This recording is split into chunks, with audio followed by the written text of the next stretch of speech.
TV Media. Na kutokea mashariki mwa nchi ya Jamhuri ya Demokrasia ya Kongo, hii ni Amani TV Media, kituo bora cha matangazo ambao kinakuletea habari za ukweli kutoka kote DRC lakini pia dunia nzima. Mpendwa wa msikilizaji na mtazamaji, na kukaribisha na moyo mkunjufu katika habari zetu za asubuhi ya leo, ikiwa ni tarehe 22 mwezi Juni mwaka wa 2025. Ikiwa ni mara ya kwanza kupitia chaneli yetu, basi kazi ni moja: hakikisha kwamba una subscribe, una comment lakini pia kushare, ili uendelee kupata habari zetu za kila saa na kila sekunde. Miongoni mwa habari ambazo tumekuandalia kwa siku ya leo, msikilizaji na mtazamaji, tutaangazia maeneo mbalimbali ili tuweze kukuletea taarifa zilizokuwa sahihi. Moja kwa moja tutakujuza kuhusiana na kile ambacho unaendelea huko Misisi, ambako watu 4 wafariki dunia na wengine zaidi ya 8 wamejeruhiwa vikali kupitia bomu aina ya grenade Jumamosi ya tarehe 21 Juni mwaka wa 2025. Lakini pia takujuza kuhusiana na wazalendo kujihimiza ili kukomboa mashariki mwa DRC. Wao wanasema ya kwamba hawana imani na mikataba inayofanywa ya kutafuta amani mashariki mwa DRC. Na tutakujuza pia kuhusiana na habari kutoka kwa Tujenge, ambako kijana mmoja mwenye kukadiriwa kuwa na umri wa miaka 15 afariki dunia kwa kufyatuliwa risasi na mzalendo mmoja kijijini Tujenge. Mpendwa msikilizaji, pia tazungumzia kuhusiana na mikataba inayofanywa kutafuta amani mashariki mwa DRC. Kwa hivyo nakusihi kuwa nami mwanzo mpaka tamati kwa uchambuzi wa kina wa habari zetu za siku ya leo. Amani TV Media. Moja kwa moja tufungue ukurasa wetu wa habari, tukianzia na habari kutoka mashariki mwa DRC, tarafani Fizi, kijijini Misisi, ambako watu 4 wafariki dunia na wengine zaidi ya 8 wajeruhiwa vikali kupitia mlipuko wa bomu aina ya grenade Jumamosi tarehe 21 Juni mwaka wa 2025. Kulingana na duru kutoka kwa watu waliokuwa maeneo hayo ni kuwa tukio hilo limetokea kwenye msiba kwenye kata la Bashimboko, ambako mzalendo mmoja wa kundi la CNPSC ya Kamanda William Amuria Kutumba alianzisha vurugu kwenye msiba wa dada yake, huku akidai kwamba dada yake amefariki kwa uchawi. Hivyo alianza kuomba vitu pamoja na mwili wa marehemu ili aondoke nao nyumbani. Katika vurugu hizo ndipo mzalendo huyo alichukua bomu aina grenade na kulipua hadharani. Yeye pamoja na watu wengine 4 walifariki papo hapo, huku wengine 8 wakijeruhiwa na kupelekwa moja kwa moja kwenye hospitali. Vyanzo vyetu vinaendelea kuthibitisha kuwa pombe kali ni moja kati ya sababu kubwa ya ajali hiyo. Huyu hapa moja kati ya watu waliokuwa maeneo hayo ya tukio, anaeleza mwanzo mwisho kile kilichotokea maeneo hayo. Kutokana na hali hiyo, watu 4 ndio ambao wanaripotiwa kuweza kufariki na 8 kuweza kuumia vikali. Ni kutokana na mlipuko wa grenade ambayo mwanajeshi mmoja wa mzalendo wa chama cha CNPSC kitengo cha huko Nyange alikuja kutembelea kwenye kilio cha dada yake. Dada yake huyu, kutokana na duru mbalimbali zinaonyesha kwamba alikuwa ameumwa na kidudu alafu akafariki hiyo jana.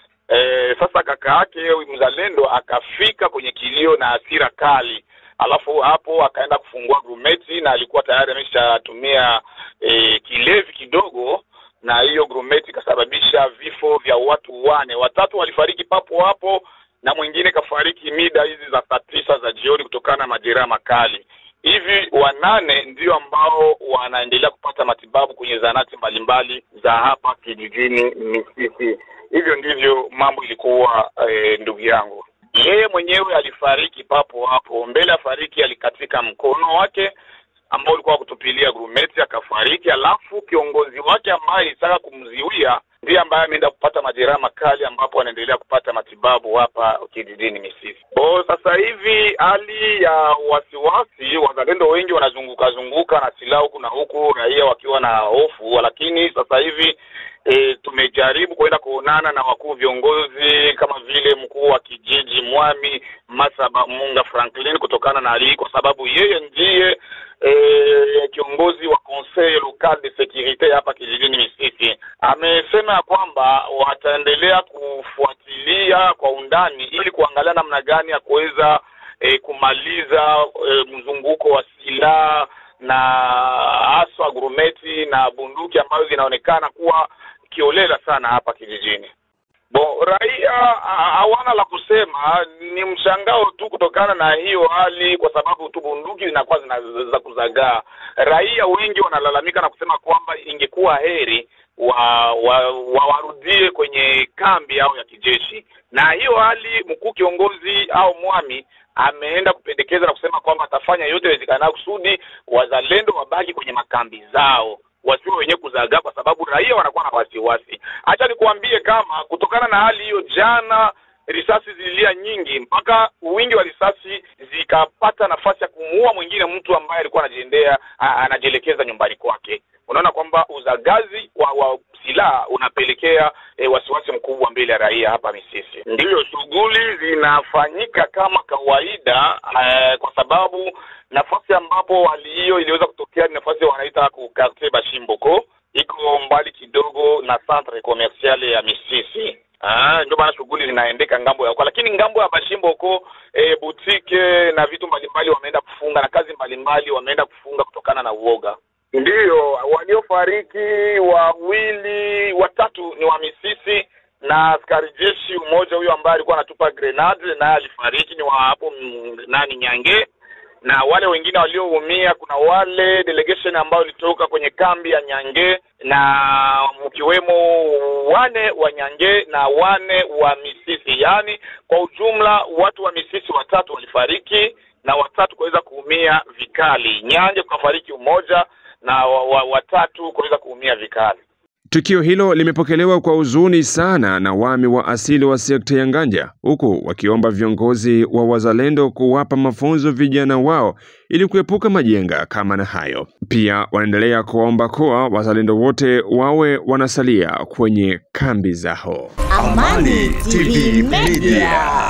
Na bado tukisalia tarafani Fizi ni kwamba kijana mmoja mwenye kukadiriwa kuwa na umri wa miaka 15 afariki dunia kwa kufyatuliwa risasi na mzalendo mmoja ndani ya kijiji cha Tujenge, sekta ya Mtambala tarafani Fizi, Jumamosi ya tarehe 21 mwezi Juni mwaka wa 2025. Bwana Deste Senga Prosper ni mratibu wa shirika la kirahia maeneo hayo, ametaja kukerwa na tukio hilo la uhalifu dhidi ya raia. Huyo ameanza kuonesha namna tukio hilo lilivyokuwa. Ilikuwa usiku, mamida ya saa 1 za usiku. Kuna nafasi moja ambapo wazalendo wa sana wanazoea kwenda kunywa pombe. Sasa kulikuwa wazalendo ambao walikuwa pale kikundi chetu cha SMPCC ambao walikuwa natoka katika kijiji cha Kafulo kujielekeza pale Tujenge kufro. Ufika pale wakaingia katika hali ya kukunywa pombe. Sasa pale kulikuwa kijana mmoja ambaye anaitwa Sumaili Beke. Mtoto ule yuko na miaka 15. Alikuwa pale. Batu tu balikuwa stuka kuona ule masasi naripuka pale. Sasa kwa ile hali ya vile ile masasi kapiga ule kijana Sumaili ambaye mimi naweza sema apumzike kwa amani. Ile masasi sasa ilipiga mtoto akaanguka. Benzake bazalendo wenyewe walikuwa pale wakanyanganya bunduki, bakamfunga makamba, bakaingia katika michakato ya kutosha mtoto pale Tujenge, kwa sababu gisu unavyojua ndugu mtangazaji, Tujenge hakuna hospitali. Ikabidi sasa ule mtoto akue hapa Baraka juu ya prise en charge. Wakati bako katika ile hali ya kumshusha hapa Baraka, kufika pale Kuyepe mtoto akafariki. Alifariki kwa mida saa 5 za usiku baada ya yeye kutoka pale Tujenge na ile saa 1 ya usiku. Kwa gisi walimuoji viongozi wake, walimuoji ule mzalendo, alikuya kusema kama risasi iliponyoka, kwa sababu yeye alisema bunduki ilikuwa kumgongo. Sasa alipenda kutosha bunduki ndio risasi ikaponyoka. Tulishukuru kwanza uongozi wa SMPCC kwa sababu litusaidia kukamata ule kijana na kumpeleka katika eneo ambapo angepashwa akue. Kwa sasa kwa muda ambao nakwambia saa hii ule kijana Elia yuko pale kuditora, na najua kama ule kijana ataenda ku central sagisi uongozi wa SMPCC ulisema. Na kitu kingine walikaa jamaa mbili, familia mbili, ile ya ule kijana ambaye aliuana na kijana mwenye alikufa.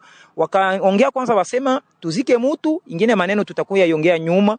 Na hili ilikuwa katika majadiliano ambayo kiongozi wa SMPCC wapale Kuyepe alisaidia ili jamaa isikilizane na wazike mtu. Na mpaka kwa hiyo wakati yenyewe niko nakwambia ule kijana Asumani Beke tumemzika leo pale Kufaraja. Tunachunga ingine maneno ambayo itafanyika pale na jamaa mbili ambazo zitakuja kusikilizana ili tuangalie nini ambacho tutakuja kusaidia nyuma baada ya ule kijana kufariki. Ndugu mtangazaji, unajua familia iko pale Bilimani. Sasa ilitujia vigumu kusema maiti ilifika mtu anakuwa fia hapa Baraka tena tumpandishe kule Tujenge. Tukasikilizana na familia pamoja na uongozi wa SMPCC ambao ulikuwa sasa vile unasimamia ile dossier. Tukaona kama ule kijana azikwe hapa na kilio itaendelea kupanda pale Tujenge ambapo jamaa ya ule mtoto anapatikana. Mimi nimesikitika sana, tena sana, sababu vitendo kama hivi pale kwetu Tujenge, hii ni kitendo ya tatu. Kitendo ya kwanza ni boko abo, balipigana pale risasi, umoja alitaua mwenzake masasi kapiga mumigulu. Mwa huyu mtoto mwenye anauana, huyu mwenye anauana huyu mwenzake alimuratia akapiga masasi mumigulu juu ya chakula. Safari ya pili balitaka uwa mzee Kashindi Juma yenyewe napita hapa. Tena mie kupanda kufika pale kuuliza tunatengeneza mule pale kuuliza maneno ya mwingine, Kashindi alitaka kufa jana na soda fulani. Hii inaendelea model gani? Kuuliza tena pale kwenye huyu mtoto alipigiwa masasi, njoo pale tena kwenye Kashindi alitapata shida ya kupigwa masasi. Sasa hiyo maneno inatuia kama roho hazina mzuri sana. Tunaona kama vile tunaasirika sana. Soda anatoka kukongola, Kafulo anafika Tujenge, hayafika kuka, aisha kuwa na ingine tofauti ya yake. Ile antuka tuvioni mzuri. Ifo soda anatembea, anafika kwanza kukaa na mizigo yake. Njoo kule kukazi. Lakini soda anaanza tembea utofauti na ile antuka tunaiona vibaya sana. Uongozi wa SNPCC kitu tunalomba kabisa kwa mzee ifua kwa nafanya suivi kwa soda wanajeshi wale wenye eko natuma maeneo tofauti. Kukwe kunafika watu wajeshi wengine wanaangalia vipi kisha juma mbili pale inaweza kuwa vizuri sana hata sisi wakapita tutakuwa tunaishi na hali nzuri. Mwishowe Deste Senga Prosper mwenyekiti wa shirika la raia Tujenge ameomba pia kwa wakuu viongozi wa wazalendo kuangalia vyema majeshi yao ili kulinda raia na mali yake. Sisi kwanza kama shirika la raia tunasema ni katika hali ya machozi sana ndo tunasema hii habari ya mtoto kwa sababu kama unavyojua ndugu mtangazaji, Tujenge hakuna AFC M23. Tujenge hakuna ngomino. Sasa ile hali ya pombe ambao vijana wetu wanajitia ndani, mimi nawaza kama hata Nehemia anaweza bakuta mwile hali ya pombe na italeta shida. Ndio vile sasa tulikuwa napenda kuambia uongozi wa SMPCC waangalie gisi gani ya kujerewa vijana wao. Tunajua kama mabunduki ambayo inazagaa na siku moja tulikuwa tunabisemaka kama hizi bunduki kama ziko bien controle, bunduki iko sawa vile ni bulozi. Na kama ikamate mzuri inaweza kutuletea shida. Na ile shida ndio yenyewe tunaona sasa hii. Tunasikia huku na huku tunasikia mavifo ambao vinaletwa na uzalendo. Walikamata bunduki juu ya kulinda raia. Lakini sasa hivi vitendo ambao wanaendelea kuvifanya sasa hata si raia tunaanza ogopa juu saa hii pale raia yote ya pale Tujenge saa hii yote inasambara na mingi wanakimbia kutokana na ile kitendo ambao vijana ambao walikuwa sanse kutuproteger tena inakuwa source ya insecurity. Kwa hiyo juu ya ile batusaidie viongozi waangalie nani mwenye anastahili kupewa bunduki. Haiko mulevi mnamuona barabara juu ni soda mnampatia bunduki, tutakuwa tu tunaassiste kwa kumamoro yenye tungepashwa kuproteger juu ile kijana jeunesse ndo Kongo ya kesho. Mtoto anakufa na age moja nani ya miaka 15. Akosa angekuwa hata ministra, angekuwa hata deputy, angesaidia katika inchi na kesho anakuwa defendre inchi, lakini ona katika ile mazingira yenye alienda kufa. Na hii tunasema uongozi wa SMPCC na vikundi vingine vya wazalendo ambao wanaendelea kushikilia silaha baangalie gisi gani ya kujere mabunduki yao ili raia bezo ya raia sie tunapenda amani. Amani TV Media. Mpendwa msikilizaji, vitendo vya mauaji dhidi ya raia vinaendelea kuripotiwa tarafani Fizi, kitu ambacho kinapelekea hofu kwa raia kutokuwa na imani na wazalendo ambao wanawachunga. Na sasa tujielekeze huko kwenye uwanja wa vita. Ni kwamba wazalendo wazidi kujihimiza kukomboa mashariki mwa DRC. Wao wanasema kwamba hawana imani na mikataba inayofanywa kutafuta amani nchini Jamhuri ya Demokrasia ya Kongo. Wazalendo wapatikanao jimboni Kivu ya Kusini watangaza kupambana na maadui ili kukomboa maeneo ambayo wahasi wanahikalia.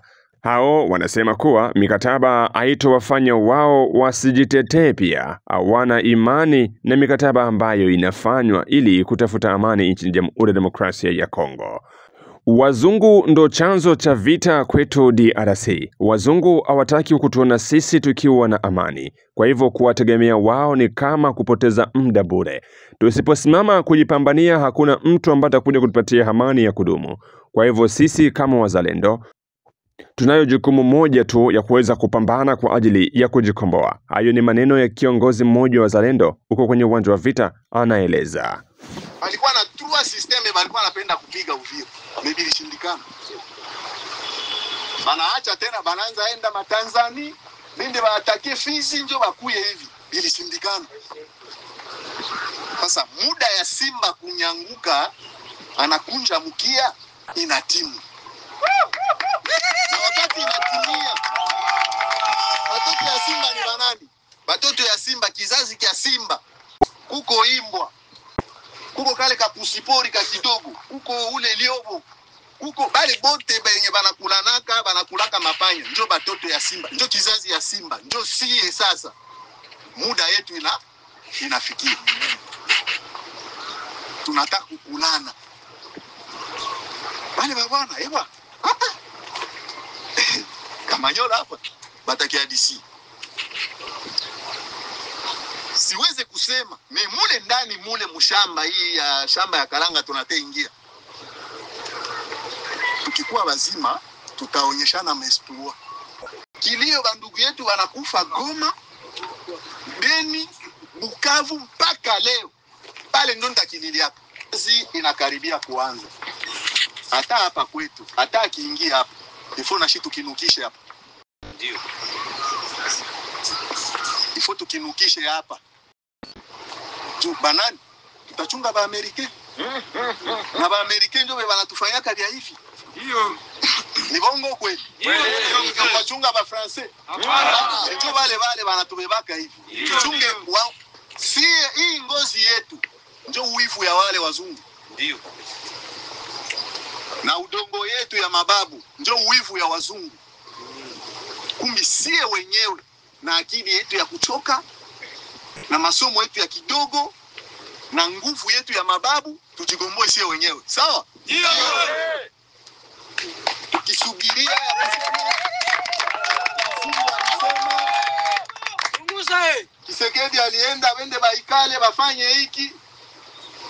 Ewa, yeye kwa anavimba tu. Eski atagondaka Kisekedi? Hapana. Mesie tunaendelea kugonda na kukufa. Ndio.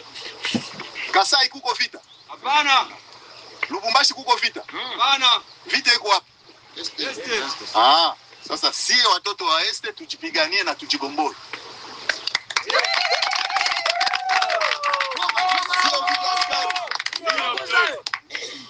Na tukijisikia tunajigairi, hatuna bahati.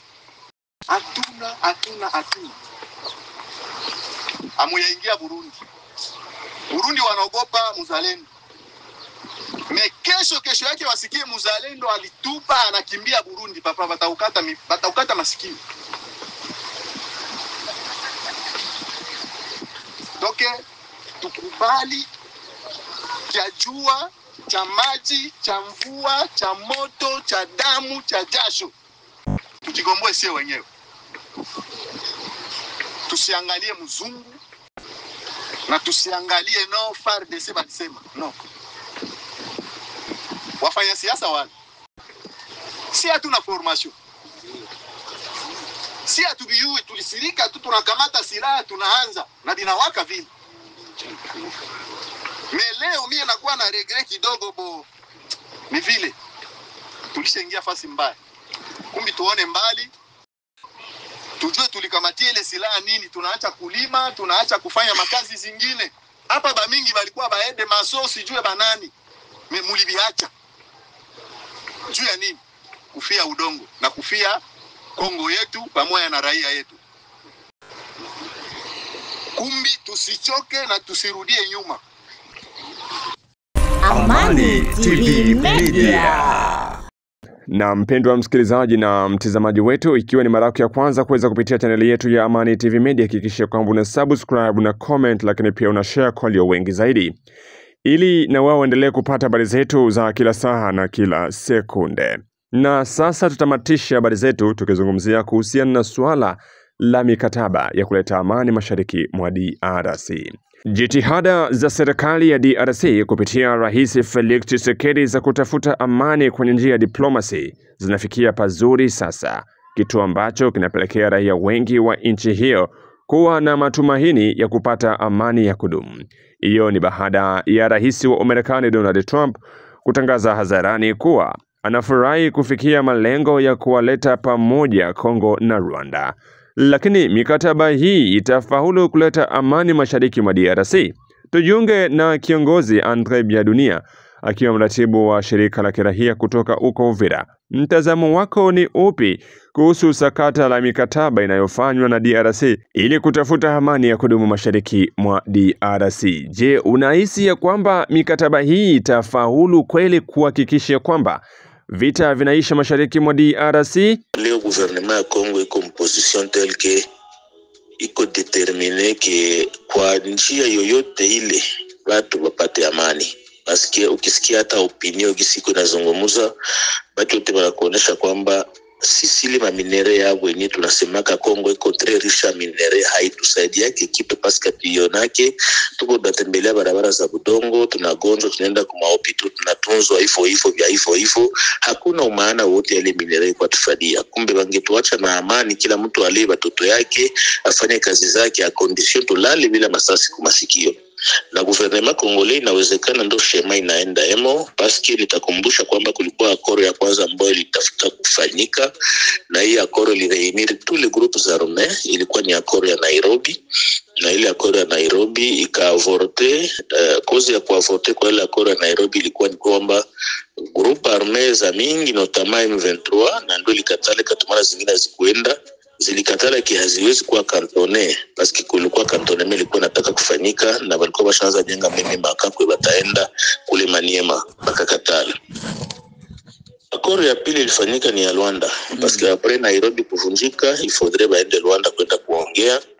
Itakumbusha tu hapa kwamba akoro ya Rwanda nayo ilivunjika juu ya nini? Paske Qatar ilikuwa kujirendre compte kwamba maendeleo zake, paski funi kumbushe watu hapa kwamba iko inainvestir, Qatar iko inainvestir Rwanda sana, na aussi ilipatia Kongo pesa za kuinvestir, même si kuonekana zilingia madetournement, mais nayo ilipana franga yake. Alors ikadetourner le moment où président Lorenzo wa Angola iko na ngoya bwana Kagame na bwana Felix waende bazungumuze bamalize, alikuja kusikia kibanakuwa doa barenda kuongelea kule. Na pourquoi hii akoro ya Rwanda iliavorte paske Qatar ni rafiki wa Etats-Unis wa karibu sana, na hakuna kitu anaweza kufanya bila kuasosia Etats-Unis. Na wakati walifika Qatar, alors Etats-Unis kamwambia kwamba utamaliza ini parti ya akoro na mimi nitasinye ingine. Na hapa kulikuwa yenye Rwanda ilicheza. Rwanda ilicheza ya kabambi kwa sababu acha kwanza nikumbushe kwamba mbele ya akoro ya Rwanda ya avorte kulifanyika reunion mbili. Reunion ya kwanza ilifanyika mu 2024, ilikuwa mwezi wa 8, ilikuwa entre ma service de sécurité ya Kongo na ya Rwanda, balikutana vile mwa wanaita Rubaya pale Rwanda, mkadira kwenda kuprepare reunion interministérielle ya ministre yote mbili wa Kongo na wa Rwanda ba affaires étrangères pour que bakutanane pale. Na ilikuwa fin ya août 2024, ilikuwa le 25 ya mwezi wa kenda 2024, après moi ba ministre yetu mbili bakakutanana Rubaya tena kwa kuongelea namna gani watakutanana pour que ba préparer projet ya accord de paix yenye ba president yetu batenda kusigner au niveau ya kule Uganda. Malheureusement wakati ilifika ile le 15 bakasema kwamba vitu havitaendelea tena, na ndio ilikuwa mwanzo ya maescalade ya affrontement entre M23 na FARDC, na ndio wakati deja mu janvier walikamata Goma, Kavu, nafasi zingine kwenye walikamata wale wa M23. Alors wakati walienda Doha akoro yenye itafanyika kule inahusu wanani bwana Mbindo na watu ambao kuna tusikiliza. Akoro ya Doha inahusika, haihusishi Rwanda directement. Basi ukisikia Rwanda kila mara, Rwanda anasemaka kwamba yeye anataka gouvernement congolais ifanye mazungumzo direct na ba M23. Alors que M23 ilikuwa considéré na gouvernement congolais comme groupe armé terroriste yenye hawapashi kuongea nayo. Wakati walifika Doha, M23 ilisema mbele tuanze kuzungumza, parce que kila siku tulisemaga ukienda kunegocier na uko position ya faiblesse, amwenzako mweko position de force anakuwa na kuimposer anakuwa na kuimposer kisi tutatembea. Na Rwanda à travers M23 balikuwa shakamata ile entité zote zile, il faudrait waanze kuimposer maintenant. Na Doha mpaka sasa hivi bali claquer porte bale ba M23. Conditions zilikuwa gani? Balimwambia President Felix akubali aiseme publiquement ki anataka kuongea na M23 na ikuwe mwanzo na mwisho kukuwa na baita ba supplétif di Rwanda, na ikuwe mwanzo na mwisho kubaita ba terroriste. Ya pili, Assemblée nationale ya Congo iliweza kadeside ya kwamba hakuna tena groupe armé taingiaka mu armée mu FRDC, na ile decision likamatikaka depuis le 8 novembre 2022. Bakapana condition kwa gouvernement ya Congo ivunje kwanza ile décision ya Assemblée nationale. Donc il faudrait ba députés va se réunir pour que baseme que non tunakubali maintenant groupe armé zinaweza tena kuingia mu FRDC. Na decision ya tatu wala obligation ya tatu bakasema ifo wafanya amnesty, yani msamaha kwa wale bote wenye baliua ba Congolais, balimwanga damu, babersa bisima, tous ces gens là. Le gouvernement congolais liweza kukondane na kusema kwamba ifo bakuwe poursuivi na justice. Bakasema ifo Congo ileve ile amnesty, donc basame. Na aussi bakasema kama bali bote walikuwa condamné à mort, bali bote walitolewa mandat d'arrêt, bote ifo bali bili yote bivunjike. Kama havikuvunjika habataweza kuongea na gouvernement congolais. Bakapana condition nyingine wasema liberation ya bafungwa. Wale wote walifungwa mkadri ya M23 ifo wafungule. Na bakasema kwamba kukuwe mwisho désormais basikuwe tena banaita batusi kwamba ni ba étranger. Ile madiscours de haine ishe, kama haiko vile habatendelea kuongea nabo. Bakasema kwamba ile question ya cannibalisme makele kama bana bo de considérer que tukikamata mtusi akikufa tunamkula nyama. Ile vitu vya kibisikiaka babifanye ma document ki habitafika tena mu Congo. Na bakasema kwamba ifo reconnaître batusi yote ya Congo, baba reconnaître bapatie nationalité congolaise. Bila vile wao hawataenda kwenye meza ya mazungumzo. Ile ndio ilikuwa makondisyon ya tano. Wakasema kama ifo ba signer accord entre Congo na M23, ndio batakubali. Kama haiyakuwa ile habatafanya kitu. Na kureconnaître aussi ndo obligation ya sita, reconnaissance ya role politique ya M23, que M23 ni ba révolutionnaire benye balikuya ku libérer inchi. Na ya saba bapane magaranti ya sécurité, na bakuwe représenter ma institution zote. Alors serikali ya Kongo kasema kwamba zile conditions haiwezi kushirespecte, na serikali ya Kongo nayo ikapana masharti yake. Sharti ya kwanza ikasema inaomba kwanza wa cesser les faits. Ndio ile tuko tunaobserve leo, kama unaona ba zalendo hababouger, FARDC ibouger, ni serikali ya Kongo ndio ilomba cesser les faits, na ndio tuko emoleo. Serikali ya Kongo ikapana condition ya pili, il faut retrait total, yani wa M23 bote batoke kwenye bako. Alors que tunajua très bien que mtu ashakamata Goma balimwachia biote, parce que ukielewa ujue vitu, yani vifaa vya vita vyenye baliacha Goma ni vitu vinaweza kupigana meme panda 5 bia mingi sana. Ningepana detail yavyo hapa mais na reserve. Alors wakasema batoke maeneo yote ni bashakamata. Bakasema kwanza wasika habata ingiza tena magrupu armé mu FRDC. Alors que M23 chapana condition kembele yendele kuzungumuza, bavunje kwanza ile decision ya le 8 ya 2022 ke magrupu armé itaingia tena mu FRDC. Alors ile njo ina bloquer accord ya Doha. Donc après kufanya signature ni watafanya huko ma Etats-Unis le 27 ya hii mwezi, itabidi tena groupe armé irudie, M23 irudie pour que kuzungumza na serikali ya Kongo njo ile accord ya Etats-Unis ikuwe effectif. Alors différence gani iko entre ile accord ya Nairobi na hii accord ya Doha? Accord ya Nairobi ilikuwa na prendre en compte tous les groupes armés. Naweza nakumbuka kwamba wazalendo walitokaka hapa wakaenda Nairobi kwenda kufanya mazungumzo na serikali ya Kongo na magrupu armés zingine zote. Mais malheureusement au niveau ya Doha habako na considérer zingine groupe armés zote, mais bako na considérer tout groupe armé moja yenye naitwa M23. Alors que si tunayua que 80% même 90% ya basoda wenye biko kwa M23 hako wa Kongole, ni armée rwandaise ndio verse mulemu wa M23 pour kiendelee kufanya mabetizi ambayo iko naendelea kuwa watu Mkongo. Presence ya matrupu rwandaise yenye ngali Mkongo parce que mpaka leo bangali banabako même si basha réduire effectif walisema kibako 5000 alors que tunajua kibako plus ya 13000. Lo nyingine inaweza bloquer ya tatu ni reaction au mapression yenye tafanyika Mkongo. Opposition, société civile wanaweza kusema kesi ile makoro haituhusu, tunaona ni inauzisha nchi, inaweza usiku kuwa la base ya blocage. Na kama kunaweza kufanyika masabotage fulani tuseme kwa mfano rade leo ni leo ilikuwa ina reconnaître bazalendo mpaka leo hayakuwa promulgué, na ndio maana bazalendo bangali considérer ça zile milice hayakuwa groupe armé pro gouvernement parce que sheria hayakuwa promulgué.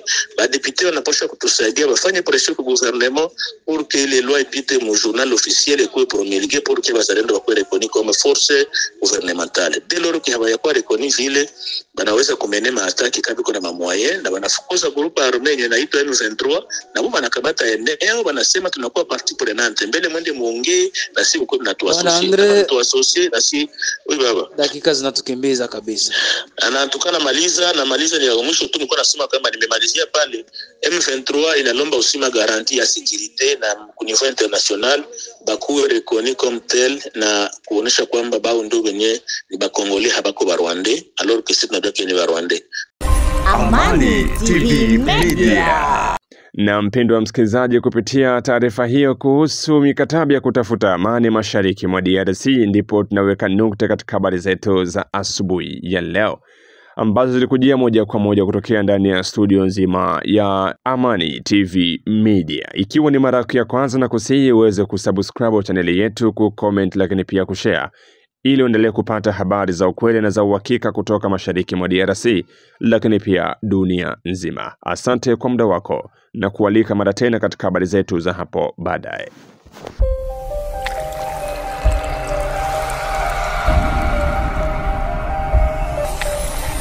Amani TV Media.